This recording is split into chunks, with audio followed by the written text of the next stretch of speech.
Hi friends, ഞാൻ ഫുഡീസിൻ്റെ പുതിയൊരു വീഡിയോയിലേക്ക് എല്ലാവർക്കും സ്വാഗതം. ഇന്ന് ഞാൻ വന്നേക്കുന്നത് സുഖിയനുമായിട്ടാണ്. അപ്പോൾ സുഖിയൻ എങ്ങനെയാണ് ഉണ്ടാക്കിയെന്ന് ഞാൻ പറഞ്ഞുതരാം. നമുക്ക് വീഡിയോയിലേക്ക് പോകാം. ഇതിനായിട്ട് ഞാനിവിടെ 2 തവി മൈദ എടുക്കുകയാണ്. അതിലേക്ക് ഒരു അരത്തവി അരിപ്പൊടിയും ഇട്ട് കൊടുത്തിട്ടുണ്ട്. അരിപ്പൊടി വേണമെങ്കിൽ ഇട്ട് കൊടുത്താൽ മതി. ഞാൻ കുറച്ച് മാവ് ക്രിസ്പി ആയിട്ടിരിക്കാൻ വേണ്ടിയിട്ടാണ് ഇട്ട് കൊടുക്കുന്നത്. എന്നിട്ട് നന്നായി മിക്സ് ചെയ്തതിന് ശേഷം അതിലേക്ക് നമുക്ക് ഒരു പിഞ്ച് മഞ്ഞൾപ്പൊടി ഇട്ട് കൊടുക്കുക. പിന്നെ അതേപോലെ തന്നെ വളരെ പിഞ്ച് അളവിൽ ഇൻസ്റ്റൻറ്റ് ഈസ്റ്റാണ് ഇട്ട് കൊടുക്കുന്നത്. അതും ഇട്ട് കൊടുക്കുക. ഈസ്റ്റ് ഒരുപാട് ഇട്ട് കൊടുക്കണ്ട. ഒരുപാട് ഇട്ട് കൊടുത്താൽ അതിൻ്റെ ഒരു കുത്തലായിപ്പോൾ പെട്ടെന്ന് തന്നെ പുളിച്ച് പൊന്തിയും വരും, അതിൻ്റെ ഒരു കുത്തലും വരും. അപ്പോൾ കുറച്ചിട്ട് കൊടുത്താൽ മതി. എന്നിട്ട് നന്നായിട്ട് മിക്സ് ചെയ്തിട്ട് കുറേശ്ശെ വെള്ളം ഒഴിച്ച് നമുക്ക് ഈ മാവ് നന്നായിട്ട് കുഴച്ചെടുക്കാം. ആദ്യം തന്നെ കുറേ വെള്ളം ഒഴിക്കരുത്, കുറച്ച് ഒഴിച്ചിട്ട് നമുക്ക് പതുക്കെ കുഴച്ചെടുത്താൽ മതി. ഇതേപോലെ കുറച്ചൊഴിച്ച് നന്നായിട്ട് ഇങ്ങനെ മിക്സ് ചെയ്തെടുക്കുക. എന്നിട്ട് ആവശ്യത്തിന് നമുക്ക് വെള്ളം ഒഴിച്ചു കൊടുക്കാം. ഇനി നമുക്ക് തവീൻ്റെ മറ്റേ ഭാഗം വെച്ചിട്ട് നന്നായിട്ട് കുഴച്ചെടുക്കാം. നന്നായിട്ട് ഉടച്ചെടുക്കണം മാവ്. അപ്പം ഈ ഭാഗം വെച്ച് ജസ്റ്റ് ഒന്ന് മിക്സ് ചെയ്തതിന് ശേഷം തവീൻ്റെ മറ്റേ ഭാഗം ഉപയോഗിച്ച് വേണം നമുക്കിനി നന്നായിട്ട് പ്രസ് ചെയ്ത് കൊടുക്കാൻ വേണ്ടിയിട്ട്. അപ്പോൾ ആ കട്ടകളൊക്കെ നന്നായിട്ട് ഉടഞ്ഞു കിട്ടും. അപ്പം നമ്മുടെ മാവ് ഏകദേശം റെഡി ആയിട്ടുണ്ട്. ഇതിൽ ഞാൻ പഞ്ചസാരയൊന്നും ചേർക്കുന്നില്ല. നമ്മൾ സുഖിയൻ ഉണ്ടാക്കുമ്പോൾ ചെറുപയറിലാണ് പഞ്ചസാര മധുരം ചേർത്ത് കൊടുക്കുന്നത്. ഈ ഒരു കട്ടിയിലാണ്, ഈ ഒരു തിക്കിലാണ് ഞാൻ മാവ് റെഡിയാക്കിയേക്കുന്നത്. നമുക്ക് ഇത് അടച്ച് വെക്കാം. കുറച്ച് ഇത് പുളിക്കാനായിട്ട് ഏകദേശം 2 മണിക്കൂറോളം നമുക്ക് വെക്കണം, മാറ്റി വെക്കാം. ഇപ്പോൾ 2 മണിക്കൂർ ആയിട്ടുണ്ട്. മാവ് അവിടെ ഇരിക്കുന്നുണ്ട്. ഞാനിപ്പോൾ അതിന് ചെറുപയർ നേരത്തെ ഞാൻ കുതിരാനിട്ടാൽ ശരിക്കും അങ്ങോട്ട് കുതിർന്ന് വന്നിട്ടില്ല. എന്നാലും നമുക്ക് കുക്കറിലിട്ട് അടിച്ചെടുക്കാം.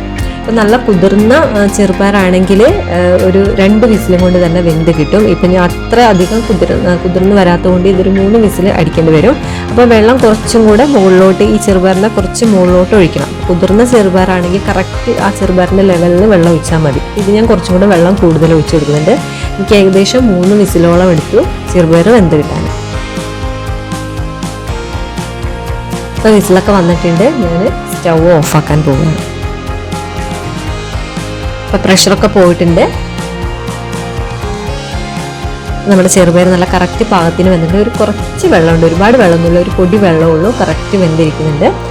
അപ്പോൾ സ്റ്റൗ ഞാൻ ഒന്നുകൂടെ ഓണാക്കി കൊടുത്തിട്ടുണ്ട്. ഇനി ഇതിലേക്ക് നമുക്ക് പഞ്ചസാരയും തേങ്ങയും ഇട്ട് കൊടുക്കണം. അപ്പോൾ ആദ്യം നമുക്കൊന്ന് ഇളക്കി കൊടുക്കാം. അപ്പോൾ അധികം വെള്ളമൊന്നുമില്ല. ഇനി അത് ഞാൻ സിമ്മിലേക്ക് ആക്കി കൊടുക്കുന്നുണ്ട്. ഇനി നമുക്കിതിലേക്ക് പഞ്ചസാര ഇട്ട് കൊടുക്കാം. അപ്പോൾ ഞാൻ ആദ്യം ഇട്ട് കൊടുക്കുന്നത് 1.5 ടേബിൾ സ്പൂൺ പഞ്ചസാരയാണ് ഇട്ട് കൊടുക്കുന്നത്. പിന്നെ നമുക്ക് മധുരം നോക്കിയിട്ട് ഇട്ട് കൊടുക്കാം.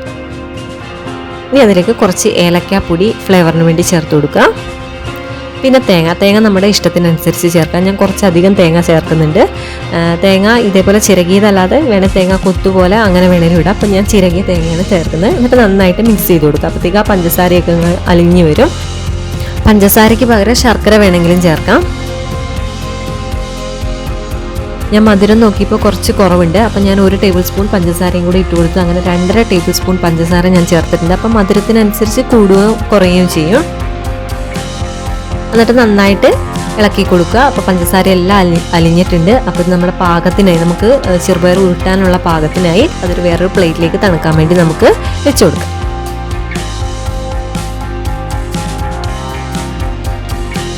ഒന്ന് നിരത്തി കൊടുക്കുക, വേഗം തണിഞ്ഞ് കിട്ടും. നമുക്ക് ഇത് ഫ്രൈ ചെയ്തെടുക്കാനായിട്ടുള്ള ഓയിൽ ചട്ടിയിലേക്ക് ഒഴിച്ചു കൊടുക്കാം. സൺഫ്ലവർ ഓയിലാണ് ഞാൻ വറുത്തെടുക്കുന്നത്.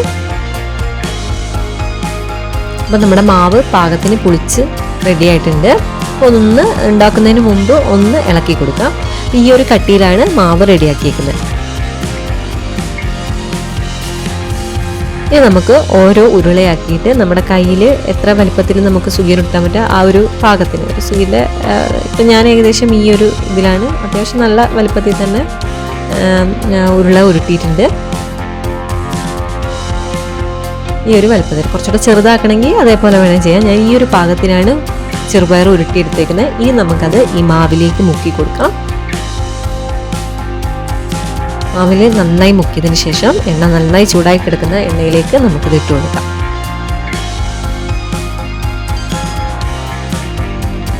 ഒരു പുറമാകുമ്പോൾ തിരിച്ച് മറിച്ചിട്ട് കൊടുക്കാം. ഈ പുറത്തെ മാവൊന്ന് കുക്കായി വന്നാൽ മതി.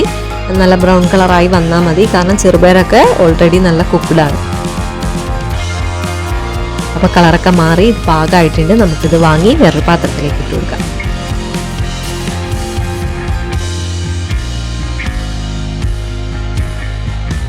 അപ്പോൾ ഇതേപോലെ നമുക്ക് ചെറുപയർ ഓരോരോ ഉരുളയാക്കി സുഖിയൻ ഉണ്ടാക്കിയെടുക്കാം.